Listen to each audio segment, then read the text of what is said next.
Jay Fuhrer built a career taking care of the soil. Currently, Jay spends his time supporting soil health efforts through the Menoken Farms. This presentation is titled, Who Likes Who?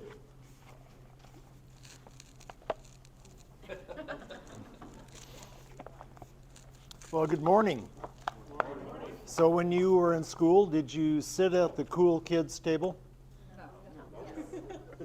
Because if your answer is yes, you're probably not going to fit real well in here. I have no idea what that's like myself.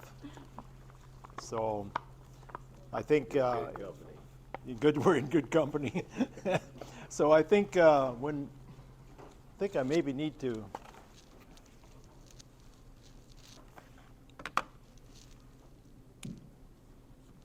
Okay. Does that help? Thank you.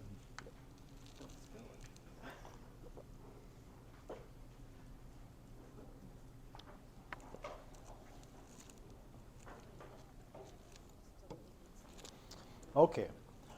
So whoever thought there'd be a gardening topic at like a no-till cropping conference, right? Should be everybody, but back in the day, a long time ago, would have been really unheard of. So appreciate the opportunity to bring it in because this is our food. This is really important. I came late to the table on gardening. So I knew what I knew from gardening growing up with my parents. My mother was an avid gardener and did all the canning and all these processes. And so I knew of things, okay? But I had a lot of catching up to do because it's a big world, and then the herbs, you throw them in, you throw compatibility in, and you throw a high tunnel in or an outdoor garden, and wow, there's some stuff. Right? And it's much more complex than, generally speaking, than a cropping system. It's much more complex. And so there's a lot going on in it. So I thought today we'll just walk through a few things, especially in high tunnels. We have a high tunnel at the Menoken Farm, and the reason we have one is because when high tunnels first came into USDA through EQIP contracts, I made the comment to management of what do we really know about a high tunnel? What can you train me on a high tunnel? And they said, well, it'll be in the cost tables and you write the contract. And then I said, that's not what I mean. I said, how do they work? Well, it's got a cover on it. Well, that should do it. I think we're good. So, but you're changing the ecosystem. You're changing everything. You're accelerating biological time. Man, there's a lot going on, okay? So we'll step into some things, and I made a lot of mistakes. Some of those you'll see today, and try not to make them a second time. So those are the items we'll try to cover, and we'll try to do a job of rounding it out a bit, okay? And we'll start with just a little reference material. I like to use a slide like this because it keeps me and you as to where we're at and what we're talking about, right? Okay. So this is part of my library at home. I have a lot of old man books and stuff I like to read and sometimes reread. And I like things like Carrots Love Tomatoes. It's a good starter book on compatibility. There's all kinds of material out there on compatibility, but I like the way it was written and set up and that type of thing. And then I use Nature and Property of Soils. That's the first, 8th, and 14th edition. And so it's evolved over time, and there's just good soil information. But then as far as gardening, life in the soil is good. In a big concept, cover crops is good. Vegetable growers, Knott's Handbook for Vegetable Growers is a technical book. Has everything on anything. But if you're looking at nutrient and all these items on vegetables, it's a good reference for that. Rodale's Organic Gardening is good, and there's some good sections on herbs and that type of thing. So those are just some of the ones that I use. There's lots, right? So you find something, your neck of the woods type thing, good start, right? When Weeds Talk, Kevin, you probably have read that one, but When Weeds Talk. And then, the ideal soil. And so there's all these things that you can go down the road on. But carrots love tomatoes from a compatibility of who likes who. And it's not so overwhelming, right? So, you can turn through that one pretty quickly. So this was our structure, it's just 48 by 24, different roof structures for snow load or lack of snow load, whatever your environment is. This works for us because we get snow, and it'll take care of that pretty well. 11-foot peak on it, so everything sheds off very nicely. We built it ourselves. Depends on how much abuse you like in life. You can build your own. And helps to have a little bit of input into it and look at some ahead of time. But this was our start, okay? And then we added a screen. And when I think about it now, I added that screen without a light meter. I mean, I don't say that to you proudly anymore because I put that on there. What do you mean? I don't need no light meter. We put that on and away we went. We put it on because we wanted to grow a combination of warm and cool season plants. That's why we put it on. A side benefit on the left side is a hailstorm doesn't take out your plastic. And then, of course, you can get that screen in different percents of light. That's a 50% that's on there.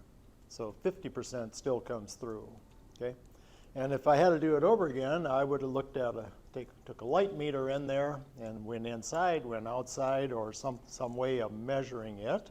And then you see what you kind of have. How much did you restrict photosynthesis, right? If you were going to grow all warm season crops, I wouldn't use it, okay? But we're a demonstration farm. We're going to try to have combinations of cools and warms available. Okay, but that was a 50%, yeah. What is the preferred? I don't know if there is a preferred. It kind of depends on what your goal is or what it is you want to do, right? Yeah. Was that mostly to try to keep it cooler in the summertime? It was so I can get the cool season plants to evolve. Yeah. When that's not on there, it's really warm, So you're covering half the greenhouse? Essentially. Yeah, with that shade, yeah, you're taking out about 50%. The warms still evolved just fine, yeah. But then I added fruit trees later, and they wouldn't blossom. Okay, see, so there's always another step, right? There's always another step. Depends what you want to do. The shade cover doesn't have to be permanently wrapped. Right. They're easy to put on. Wiggle wire, in, on and off. Yep. You've done it, right? Yeah. Yep. And I actually wouldn't recommend nothing with wiggle wire. I would zip tie it. And when See? you're done, those zip ties are brittle from the sun and they break right off. Yeah, they don't have UV restrictors in them. So, yep. So there's UV restriction in the plastic so it doesn't get brittle.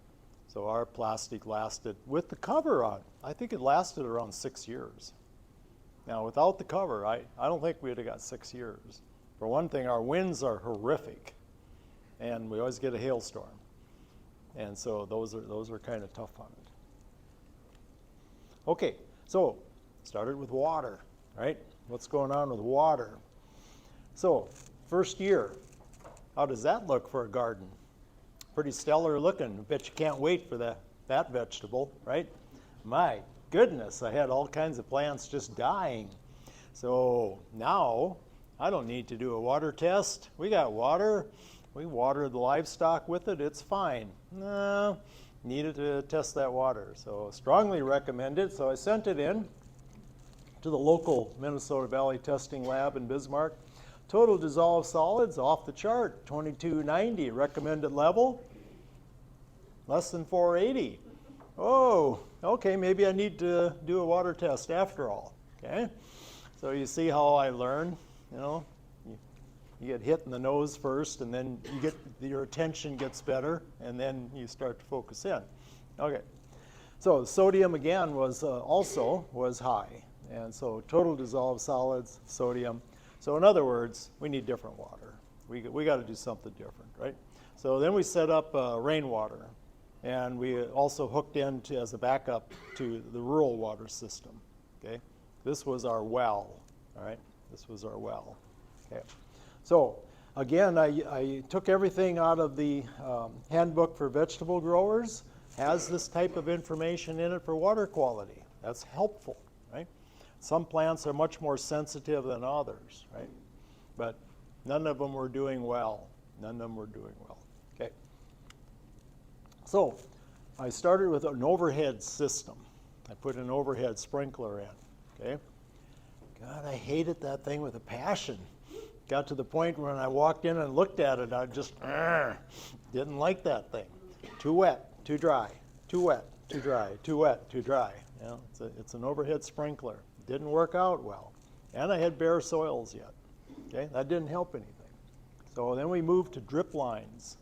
Okay, so we put a manifold down the side, hooked onto the manifold, ran the drip line out for each bed, put a valve on so I could adjust each bed. Now we're getting happier.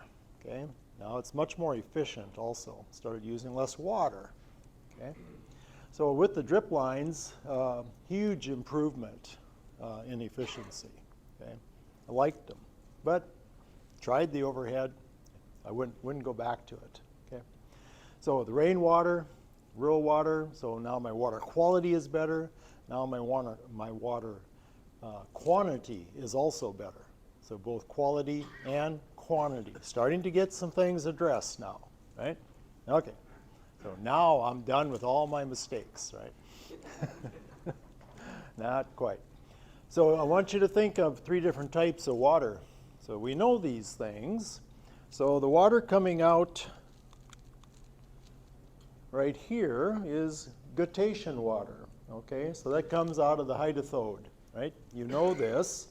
So when you're walking out early morning in a cropland field, early morning in a garden, this is not dew. This is water coming out of the hydrothode, okay?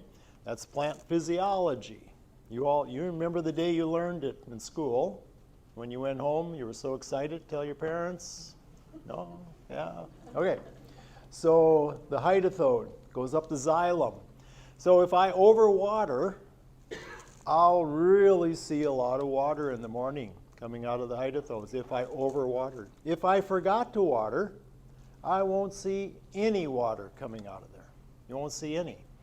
If you're out on cropland in a dry year, you're not going to see much water coming out of there. When the stomata closes, creates a pressure. That water goes up from the root system, up the xylem, comes out the hydrothodes. Okay? So if you were using a systemic pesticide, that's the principal water source for the insect world. So it would be right there. That's why there's an issue with it, right? So that's why you need to really weigh that out. So that's guttation water. Transpiration, we know this, right? We know when the stomata is open, CO2 is coming in, right? What's coming out? Water vapor, right? Water vapor is going to come out of there. Oxygen is going to come out of there. So transpiration always buys you something. So you always want to be in transpiration. And then evaporation is not your friend in a high tunnel. If you got bare soils evaporating, in our scenario, of course, we had geological salts because we were underwater geologically for a long time in the northern plains. And so we will have salts occur very, very quickly in a high tunnel because you are accelerating biological time. And the salts will be really quick. They'll be on the fringes of the soil aggregates. You will see them, okay? Not your friend. So a little bit on soil. I think most of us here know that it's in the perfect world, it's 25% air and water each, and that's in an aggregate typically. If it's air, it's in an aggregate, pore space between the aggregates, right? So in the fall, I go ahead and I put soils in a plastic Tupperware tub, and I'm walking back to my pickup, and I'm putting in a number of different tubs of soils. And some of them are heavier than others. Why? Some have more air in them. They're better aggregated. They got more pore space in them. You can physically feel it when you lift up the container, assuming you filled them all roughly about the same. You'll physically feel it, okay? And then 45% mineral, that's the sand, silt, and clay part. That's the part you're only going to change in geological time, right? But then the soil organic matter, the 5% part, you can change that with management. Those are items you can impact with management. Dynamic soil properties, you can do those with management. So the clay particles, that's where a lot of our cation exchange capacity comes from. That's a negative charge. Soil organic matter, compost, etc., plus and negative. And that's the advantage of the buffering. So you get a buffering. It's just happier, okay? pH, we're not going to spend a lot of time on this, but does it impact your vegetables? Absolutely. And so all of that is available for every vegetable, right? Every vegetable. And so then you start to see where the happiness is for these different vegetables, okay? This one is for cropping, but you can go into the technical book and you can get all that information if you choose to. Always like to try to be somewhat neutral. That's always a good place to be. You see the hundreds, 100 percentile is usually right around 6.8, 7.0. That would be neutral, okay?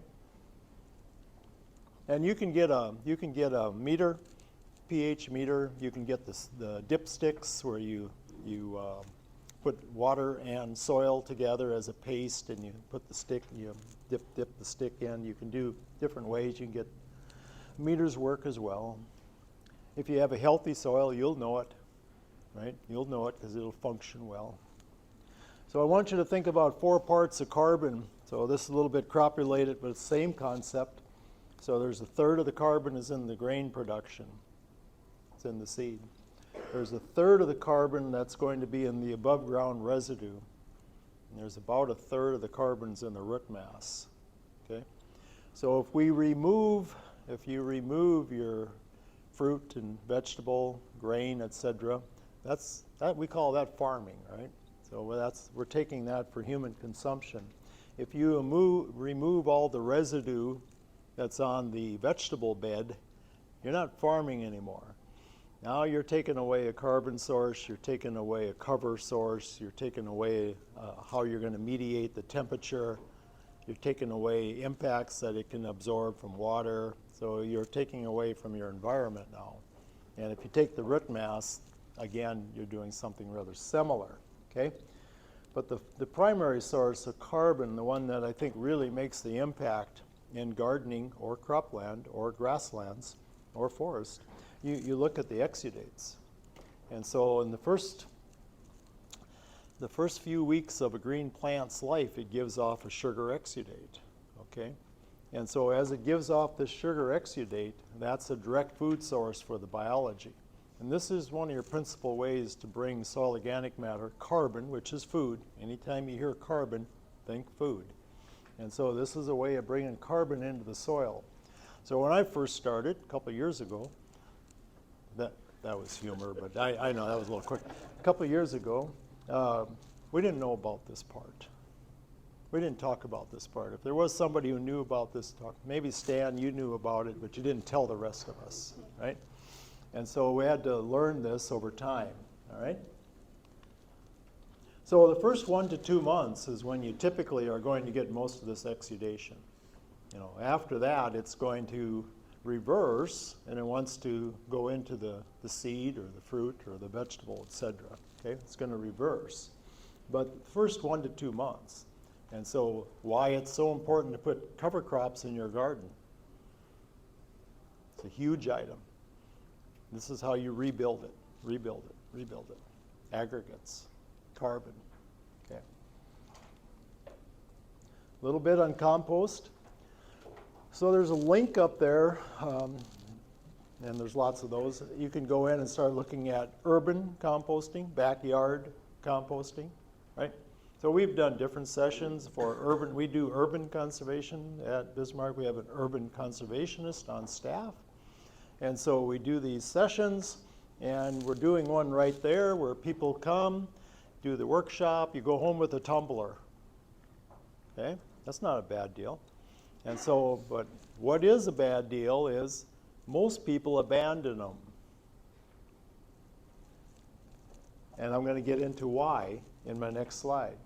And so they abandon them for a number of reasons, but a lot of times smell, odor is one of the reasons, okay? And so you want to start by looking at brown and green, brown and green. So you need brown, that's the carbon material. You need green, that's the more nitrogen type material. So you need those, right? Because you're going to have a balance in there. If you mow grass on a lawn and you are bagging it and it's fall and you have leaves, brown leaves and green grass, that's like utopia for this type process.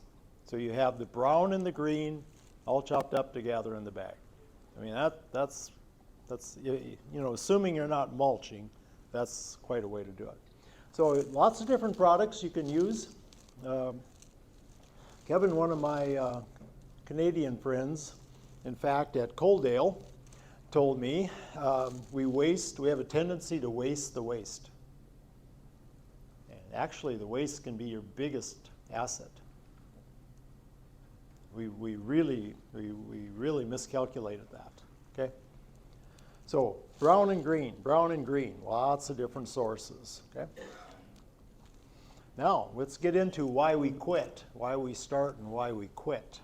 Okay, so typically odor, yeah, excess nitrogen, we need to have some brown material to mix in and make that go away, right? It shouldn't have that odor.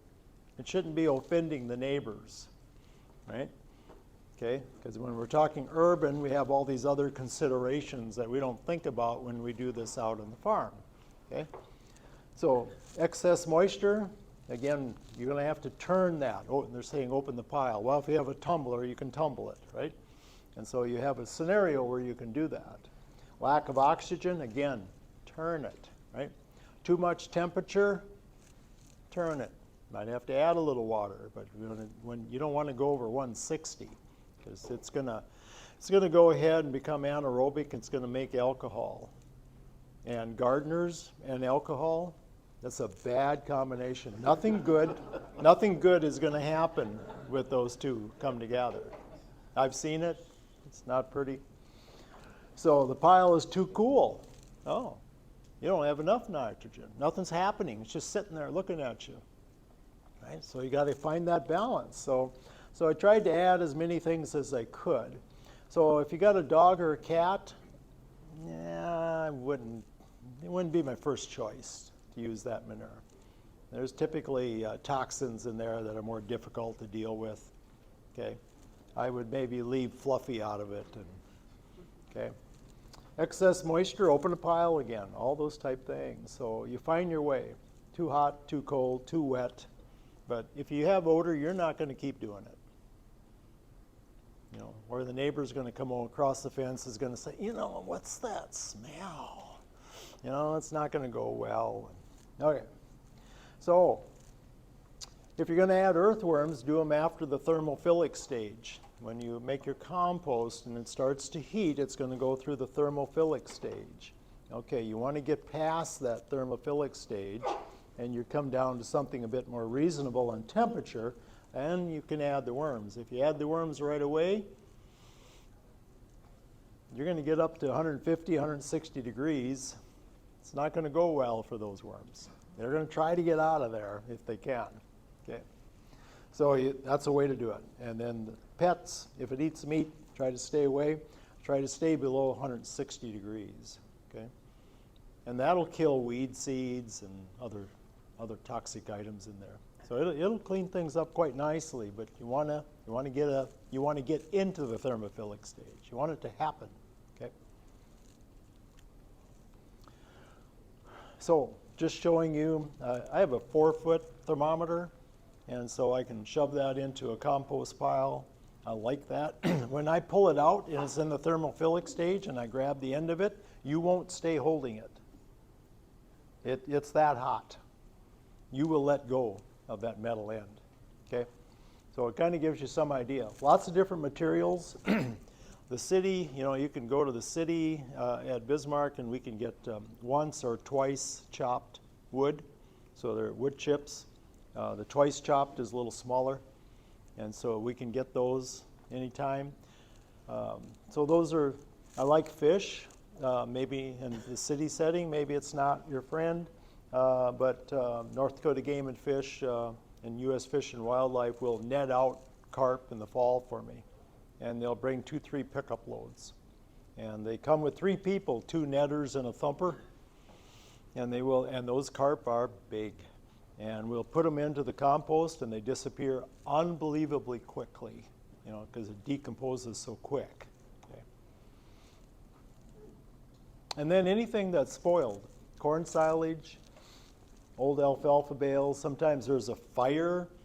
We've gone to the neighbor and said, you probably don't want those anymore. No, he said that stack burned, it caught on fire. I said, we'd take that. All these items are just good items to bring in. So you don't waste the waste. So I know you're not going to read this, but what this is vermicompost.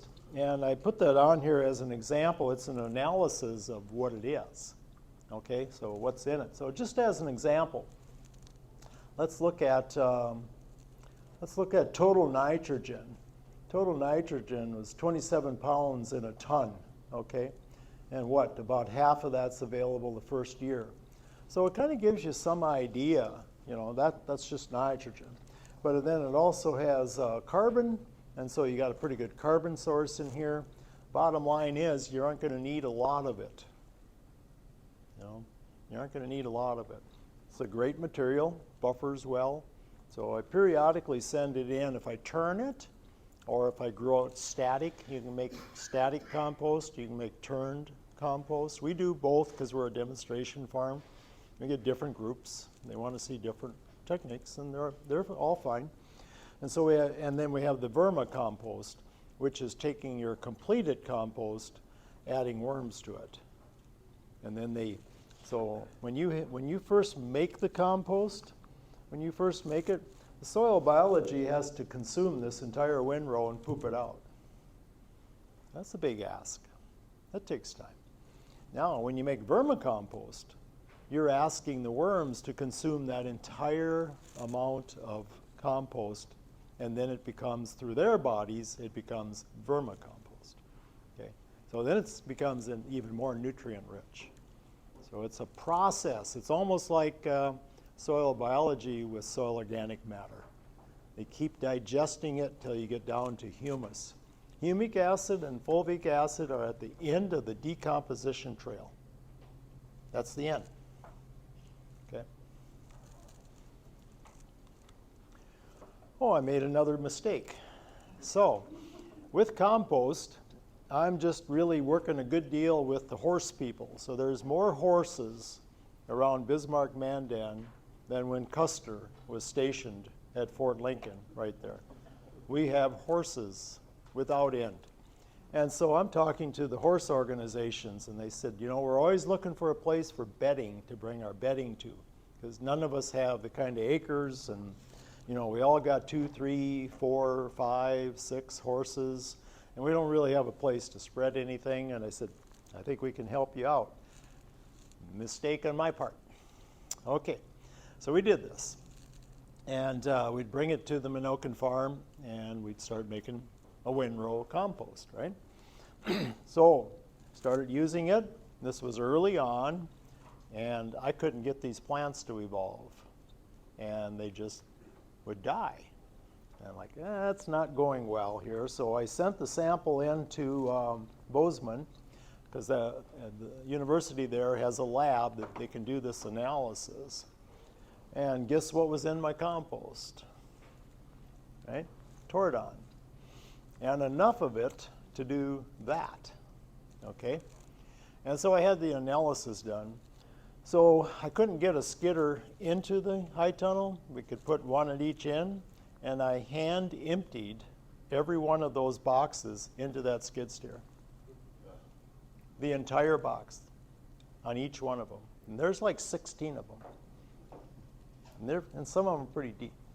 So I hand emptied it all out, reloaded them all with soil from the farm, And then I've developed a new process. Rather than pay Montana $500 to run this analysis, which is what they charged me, and rather than do that, I now take a small amount of compost before I use it, and I put in peas. Peas and beans are really super sensitive. And I put the peas and beans into this compost. If they evolve, you're home free. That compost, I could have spread it out in the cropland fields and it wouldn't have bothered them, Kevin. Corn, wheat, wouldn't have cared. Wouldn't have cared. Some of these vegetables, they care. They care. They're not happy. Not happy at all. So then I went ahead and repopulated it with compost that I knew was good. And so what did I do with the old compost? That compost? I kept it because it's a step-down process on the half-lives. And so it took 2 more years, and then it was fine. So I'm sure that's the last mistake I ever made. You know, and you'd think I'm just about wore out now, right? Do you think the microbes did that?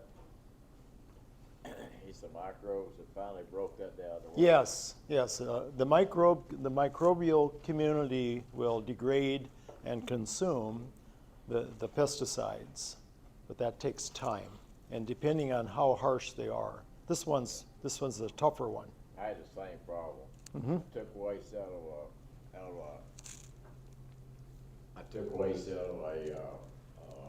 the city that didn't, and Mhm. used some of their compost, and my tomatoes look worse than yours.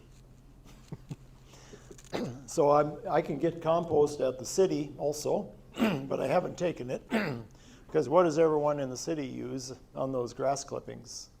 You know, they're all using some kind of herbicide on them and some kind of treatment. And so if I was going to use it, I'd have to stockpile it. Yeah.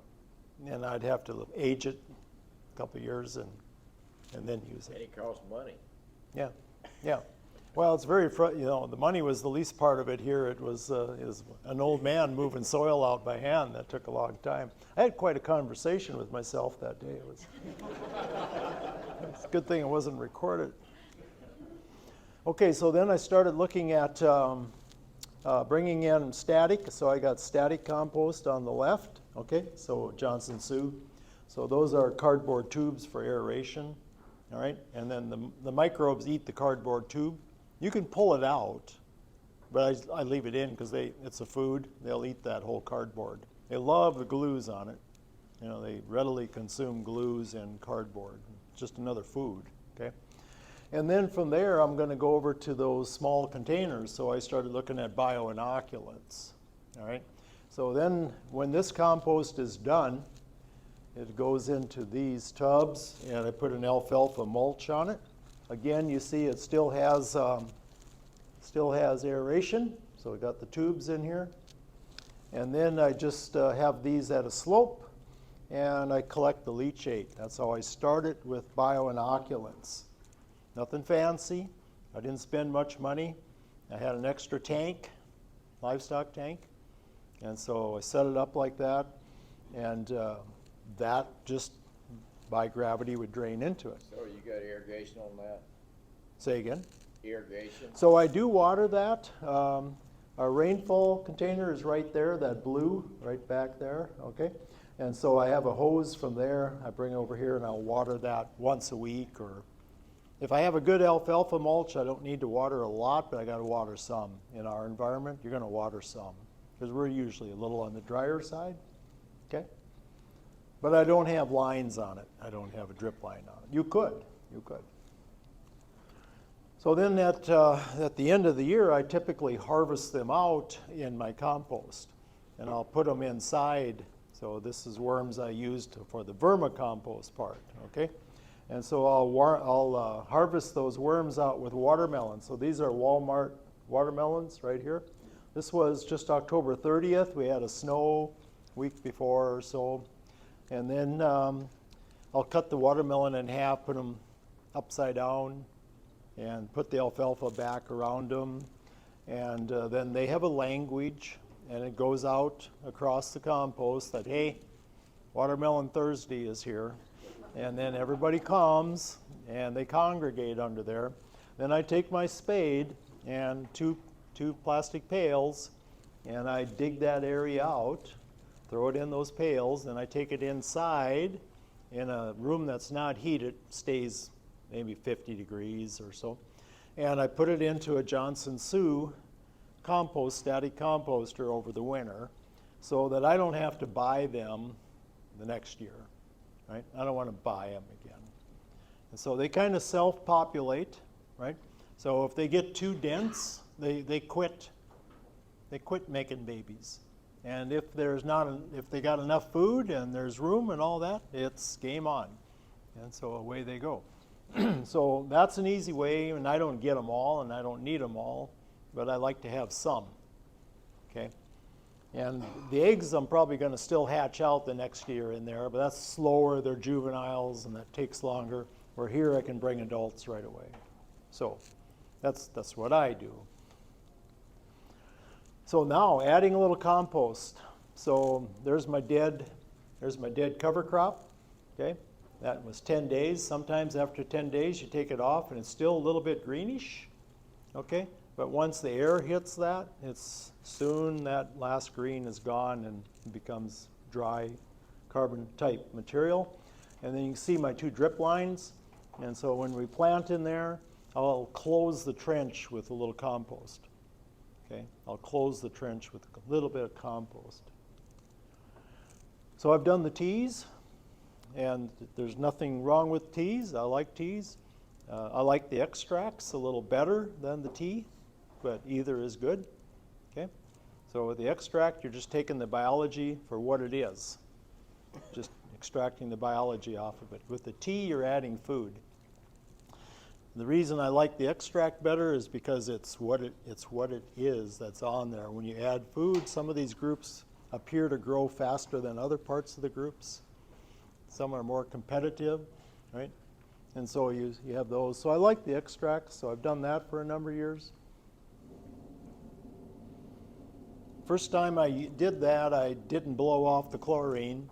I put it under a microscope and there's nothing. Nothing moved. Absolutely nothing wiggled in that material. And then, of course, when you blow off the chlorine, and of course now we have chloramine also, which is, I have a tendency to age the water. If I don't have rainwater, I'll try to age that water.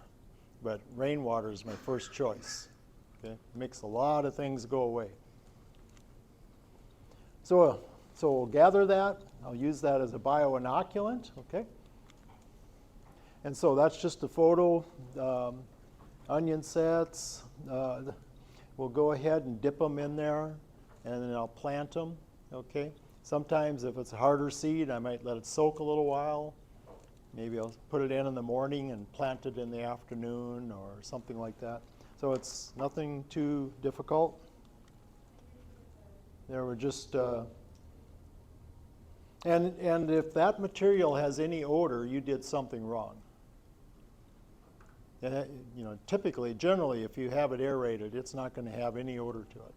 Okay, but if you have odor, I'm sorry, did you have a question? Yeah. Okay. So you're using the compost tea to inoculate seedlings? I'm using the vermicompost leachate is what I'm using, but if I didn't have that, I'd use the tea. Yeah, I'm trying to put biology on the seed. I try not to overthink it. I want to get biology on this seed. How do I do it? Yeah. If you get a chance, read the Iroquois Indian medicine, Iroquois corn medicine. Interesting story about, they were kind of the original seed inoculators. So read that one when you get a chance. Okay, so I don't make anything too difficult out of this. Sometimes I'll put the seed in the trench and then I will put a drench on it. You know, I'll water them in with it. That's fine too. I want them to germinate and evolve in a high microbial environment. That's my goal. Okay.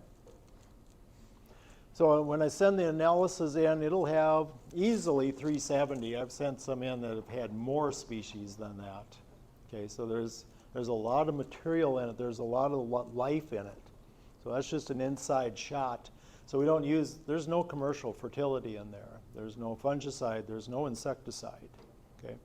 There's no herbicide. None of that's in there, okay? So the bioinoculant fits pretty well. Yes, sir? Is that about the typical ratio you'd like to see? I don't have a typical ratio. I extract, and I usually send in 1 sample a year. That's not an unusual one, okay? I have some that are even higher. I just want to bring a community of microbes. So this is just, this That's is not the- an extract, This is vermicompost leachate. it's just the leachate, right? Just the leachate, it's just the liquid coming out. I'll tell you where I got interested in the leachate. So this German farmer comes to the Menoken Farm, and we have this big, long conversation. And we could go down this road of inoculants on seed. And he said, I'll tell you where I got interested.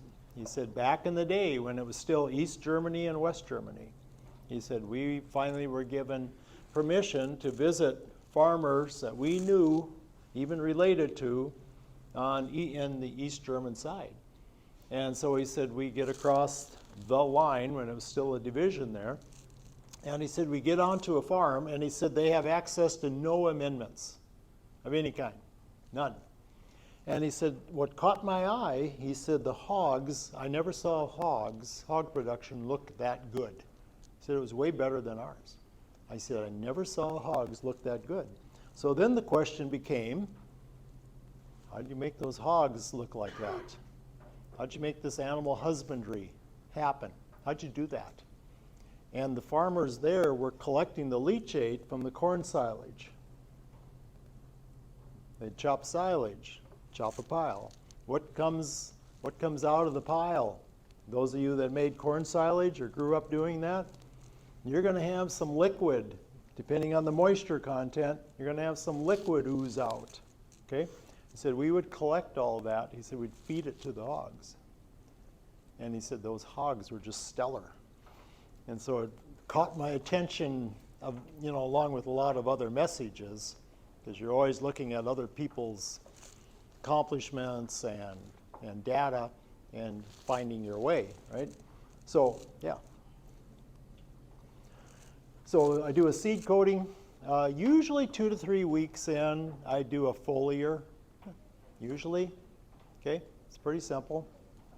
And I'll also usually, maybe 2 weeks after that, I might do another foliar. If I have aphids, I'll take the leachate and I'll add molasses. Because you're creating an artificially high Brix. You're cheating. And I'm proud of you. You're cheating a little bit, all right? Maybe the Brix level, I think Brix are a little harder to get higher in a high tunnel. Because you have some UV restrictions, you have some sunlight restrictions. So I think I think the Brix level is always a little more difficult in a high tunnel. I can be wrong on that. You can prove me wrong, and that's okay. So that's my theory. So you're going to have an aphid scenario sooner or later, right? Something with aphids is probably going to happen. So we'll put it on as a foliar, and I'm not trying to kill the aphids. I want the balance to come back. I want the aphids to live, but I want the balance to come back, right? And so that's different than trying to kill something, right? Which never ends well. You can only take so many cogs off that sprocket before the chain just quits. It just quits. Okay. I know I've done it. PAR light and UV light. Okay. So I went and ordered 2 meters. I ordered a PAR meter, photosynthetic active radiation. That's what processes photosynthesis. Okay? And then UV. Okay? So I ordered 2 meters. And I like the meters because they have an on and off switch. That's all they have on them. On, off. I love it. On, off. Right? And you get your reading. Wow. So let's look at that a little bit. Let's start with PAR. That's the photosynthetically active radiation. That's what drives photosynthesis. So it's a meter, okay? So I spent, what was it, a couple $100 I don't know if I have it on here or not, we'll see, but it was, oh yeah, there it is. $249, and I spent $37 on the case. On, off. Did I mention it's got just 2 cents? Okay. So we have that. It's going to measure somewhere between that 400 to 700. So here's the part you got to be thinking of when you do this. When you get your number from this, when you get your number, it's not in a usable manner, right? Because it's per meter per second. So you'll find that on here. Let me just find that on here. Here we are. Number of photons in units of micromoles striking an area 1 meter square each second. Okay, but you're looking at doing this every day, right?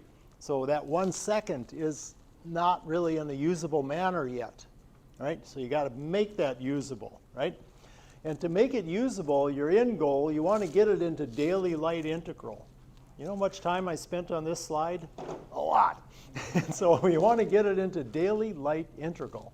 Then you can go on to data like this, and you can go on to data like this, and it all works. It all makes sense. Then you know if you have enough light or don't have enough light for whatever crop you're looking at. All right? So we're the Northern Plains. Guess what? November, December, January, we got no sunlight. We're the Northern Plains. Our days are really short. Once we get out of that scenario, out of those 3 months, we're in the game. Then when we get into summer, we have more daylight than you. We have really long days. Kevin's in Saskatchewan. He's got longer days than I have. Okay? It's all daylight. We have shorter seasons, but longer days. Meaning it's going to happen really quick when it happens. Okay? When the production starts, it's going to be quick.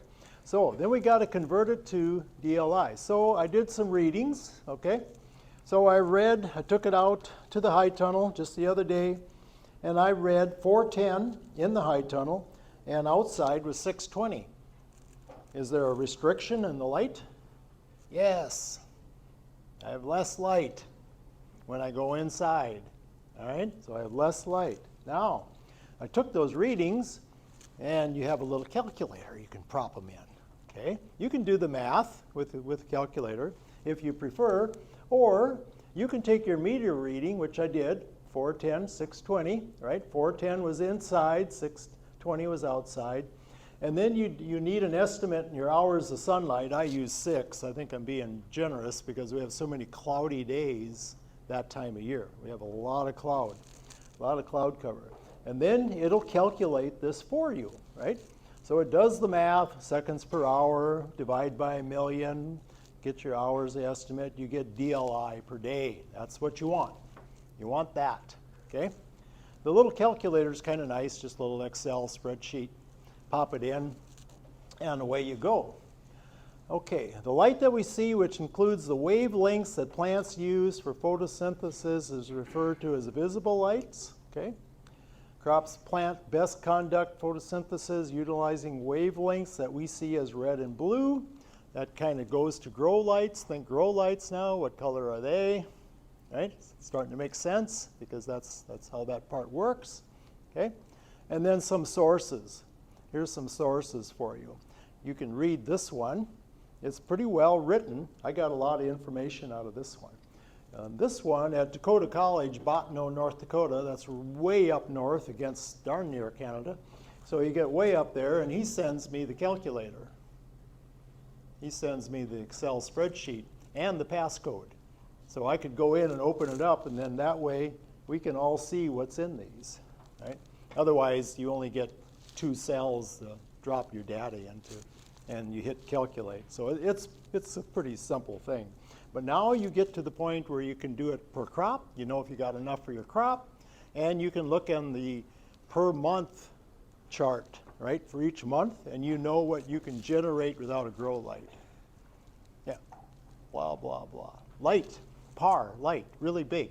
That's why I kind of like wider spacing plants in a cropping scenario, because they get more light all the way up and down the plant, okay?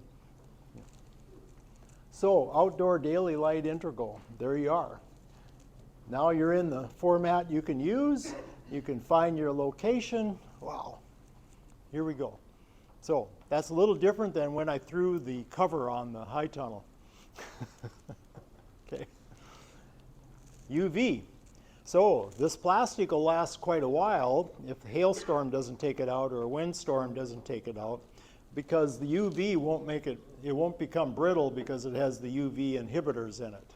So it doesn't get so brittle. Otherwise, at the end of a year, it would just be brittle plastic and it's done.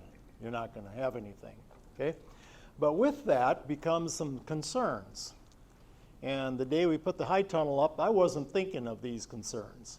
And the concerns is UV is how the insect world navigates.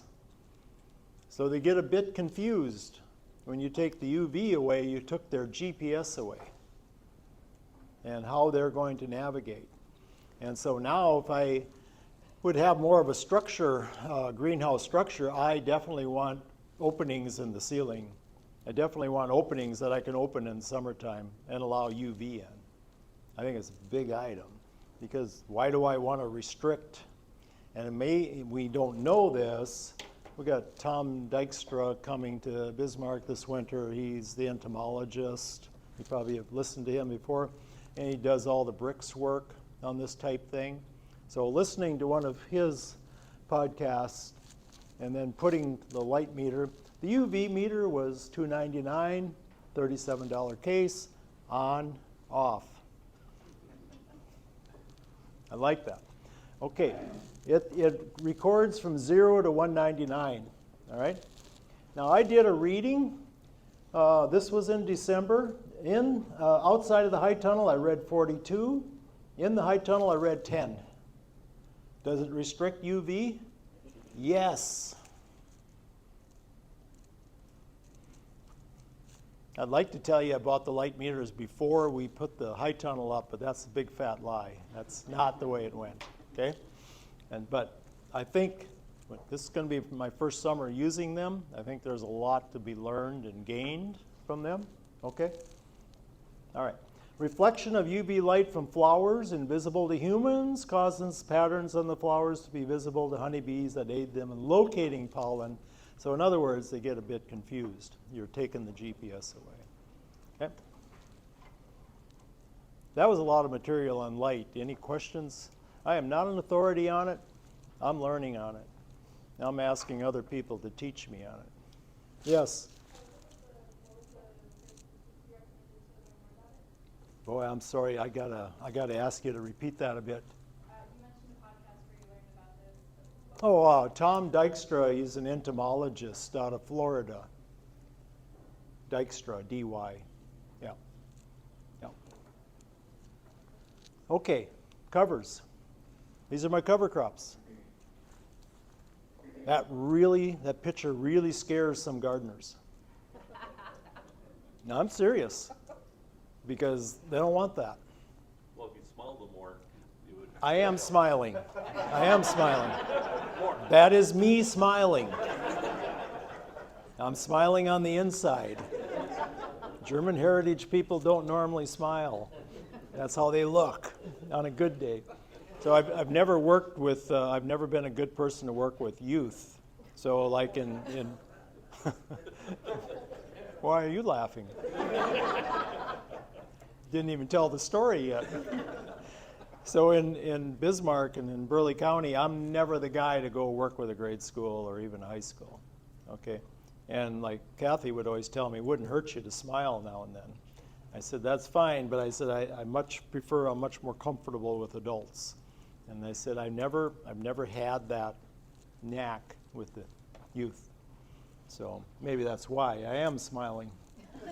But they look at me and they just wonder where their parents are, you know. Okay, high tunnels are like farming in the tropics. So get that through your mind. It's different, right? It's not like outside. So the cover crops do all the usual and normal things, cover the soil, etc. But really you're building back your aggregates.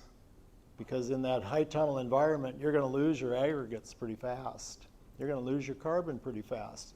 You recycle it. You want to recycle it, okay? And so if I took all that material off and threw it outside on the compost pile, I defeated a lot of what I'm trying to do, right? And so I'm going to lay that material down next spring. If I have to chop it up some, I'll do that. But I'll make that work where I'll get 2 rows in there, okay? How many days of growth did that have on it? Like, how much faster are you gonna grow that? Well, if I had to guess, it would help if I had the date on there. If I had to guess, that had at least 6 weeks. Probably about 6 weeks. That was planted when? Would help if I had the date on there. But those were my first ones, so that would have been the early harvest. So it would have probably been in the green bean beds. So we had some beans, some pintos and kidneys. So it probably was in that period of time. So that would have been August, end of August. Yeah, all kinds of heat and water. On September the 5th, years here. September the 5th comes to my mind now that I... Before that. Before that, yes. So what is that plant?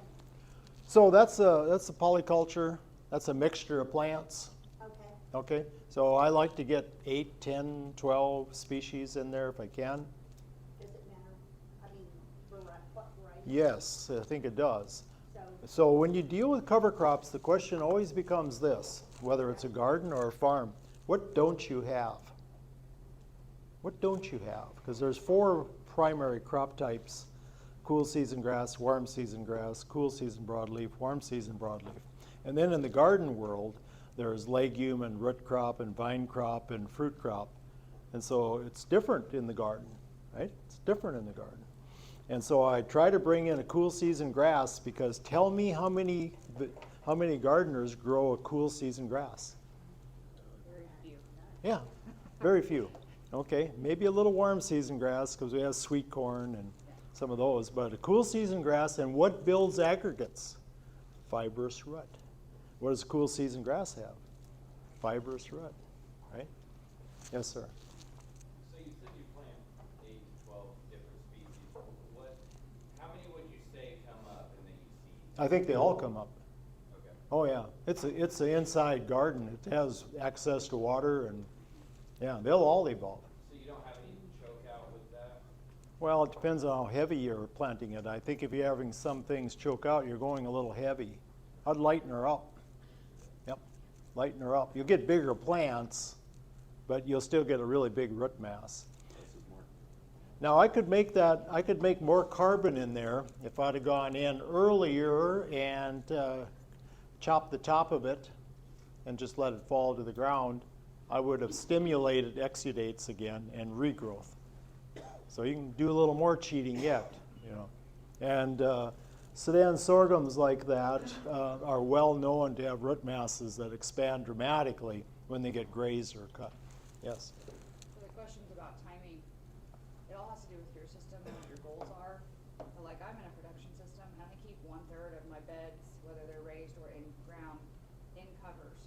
So I can grow carbon for the system, but I also use the carbon as mulch for weed control.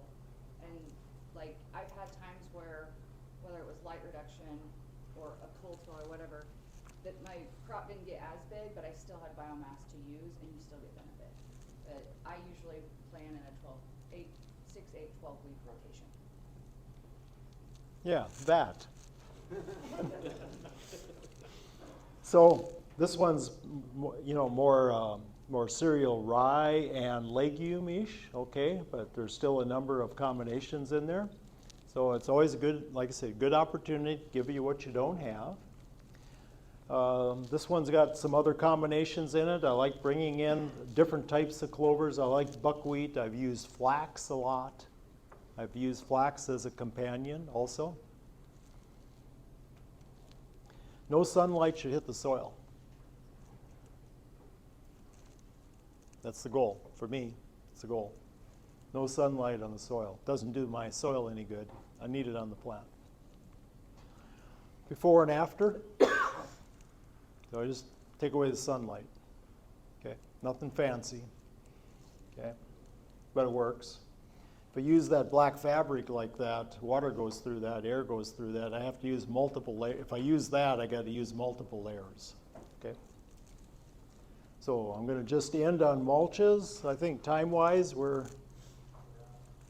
Pardon? We're out. Okay. So I'm just going to bring it right to the end. We've used straw mulches. Okay. Easy enough, right? We've used paper mulches.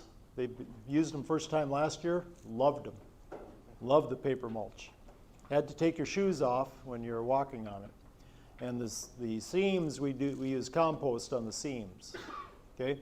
So you seam it up on the compost. If you got green weeds like this, you just roll right over them. The little ones, no problem. If you had something kind of big, stocky, it might tear the paper.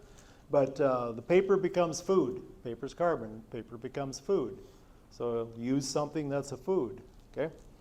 So we had paper and compost mulch. So you can see the compost is sealing the paper runs, okay? And we never weeded the sweet corn. We just rolled the paper down and secured it. And that took care of it. So it lasted till end of August, beginning of September, right in there. But we had rain. Now, if you don't have much rain, it probably lasts longer, right? But it's definitely just a one and done for the year type thing. And then alfalfa mulches, okay? Alfalfa on the potatoes, so we don't dig the potatoes in. We just put alfalfa. You put about 10 inches of alfalfa on top of them, and then a bale garden, again with compost and soil, and then you put your alfalfa mulch on top. So that's another option, plus your drip lines, okay? Who likes who? So let's look at a couple things here. Chives, carrots, cucumbers, dill, onion, carrots, leeks, and spinach. Okay, these get along. Ork, spinach, leeks, chives, Swiss chard. That Swiss chard got harvested 6 times. Okay, everything goes to the food pantries in Bismarck. Okay. I love the flower aspect, so we bring in a multitude of flowers. You want different colors. Color diversity. You want color diversity. Okay? So they can be various. Zinnias, balsam. Balsams are my favorite because they have more colors. You're attracting the insect world. You need colors. Salsa bed, that can be kind of fun. Make a salsa bed. Everything you make salsa goes in that bed. Leeks and beets. Perfect. Lettuce and radish, kidney beans and radish. They like each other. All good. Okay? They do better when they're together. They're happier. They didn't evolve as a monoculture. And then there's all kinds of things like this that you can find. A few books. Sorry I kept you late, but you were unruly, kept asking questions. Appreciate visiting with you. Thanks so much. Wish you the best in gardening. It's really important. It's our future health. It's how you stay healthy. And that's a whole nother portion of a talk, but we'll go from there. Thank you.